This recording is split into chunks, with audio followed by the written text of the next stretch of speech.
Just ask me, Doc. There's an apparent tumor hanging down from your white dog. I'm glad you're smiling while you say it. Do you see that string? Yeah. There's a golden string, and then there's another piece of dental floss. And what do you think it's for? She doesn't have any teeth down there. I don't know. It'll blow your mind. It's in the position of a mammary gland. Maybe it's a tumor of the mammary gland. She was raped, and she did have 2 dead babies, and they're still in my fridge, but now they've kind of turned into black stuff.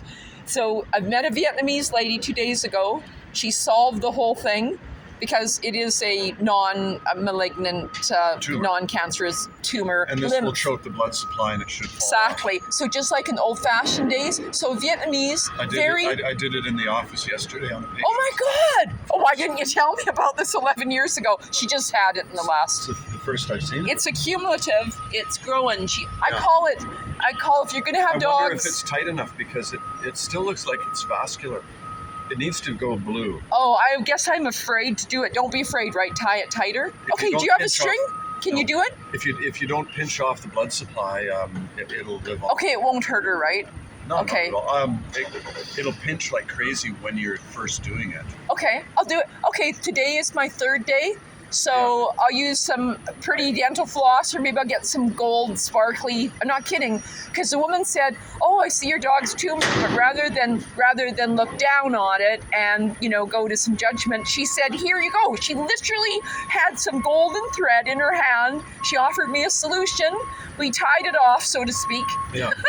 And she was like from the old country, from Vietnam, Camun, and she taught me. We did a video, and she had red lipstick. She was maybe a decade or more older than me, beautiful, with this red, poor lips, and she was so amazing. And I said, "How long will it take? And how long do you think it'll take?" I'll tie it tighter, like you said. If it's tied really tightly, yep. That's a pretty big one. Yeah, it is. I don't know. It's very pretty. I should get big money at the butcher store for that. Maybe a week. She said 2. Yeah. Yep. And she knows because she did it to the animals in Vietnam, because she said the vets were so expensive. We were a long way from a doctor. It's the same thing as banding, which is an extremely tight elastic band that is around the end of the tube. You pull the tumor into the tube, pop the band off, but you don't have that.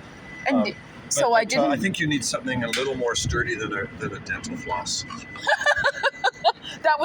And if you do use dental floss, I think you should go around maybe twice. It was just some whimsical thing. I'm going to get a real string today, but her string is real. Usually we would use dental floss, but nothing. Oh, then I wasn't far. Okay, there's another one. She had all this. I said, "Do you have to have my Girl Guide stuff, or do I have to be a Boy Scout? Do I have to learn how to tie a knot?" Because she did all this fancy finger work. She said, "No, just tie it tight." Yeah. And she said, "Every day, tie it tighter." The secret is, exactly. The secret is when you first do the knot. Yes. You know how you do 1 loop and then you'd start tying the knot. That's what she did. Do 2 loops. She did that too. Not 2 loops, but you know what I mean. When you're going to tie a knot, you usually go like this. Oh, you mean the bunny ears? They are called. And then you start tying. Kevin called Kaylin. Do 1 more.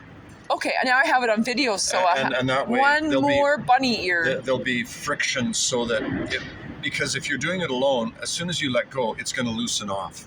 Okay, so I tied my dogs up at Choices like that yesterday. This way, it'll hold while you do the next one. Okay. You know what I mean?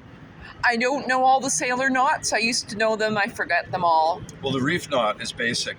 Oh, you're good. It's a regular knot. Did you learn that in Boy Scouts? And you have to make sure that this comes out the same side as this. I think I did that yesterday by accident, just intuitively. Well, you got a 50% chance of being right if you do it with your eyes closed. Oh, that's just great. How many knots do you know? Ted knows all the knots. And now. Who's Ted? Ted Coates. Is he? He's your buddy from hockey and from childhood?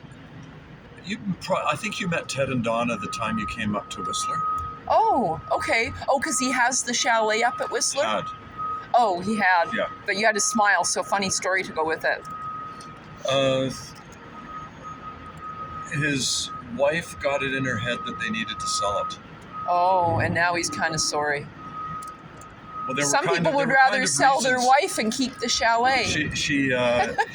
She was upset, and she got a really bad taste in her mouth because it was a duplex, and the and other other people side beside. were.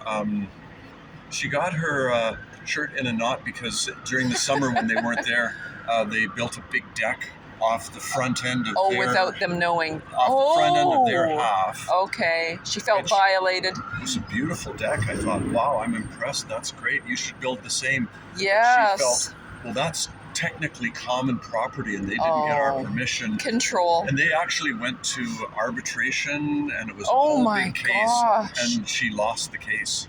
Good for her. Especially a beautiful cedar deck, probably. Well, wow, lots of love went into it. She had her reasons, but she was very fussy that they shouldn't. It was been control. Building the deck. She should have just tried gratitude. And it was basically in an area that from their unit they would never even really see it, except they had the other people had the front unit, so normally that's where everybody. I'll let would you go park here cars. on that one. One sec.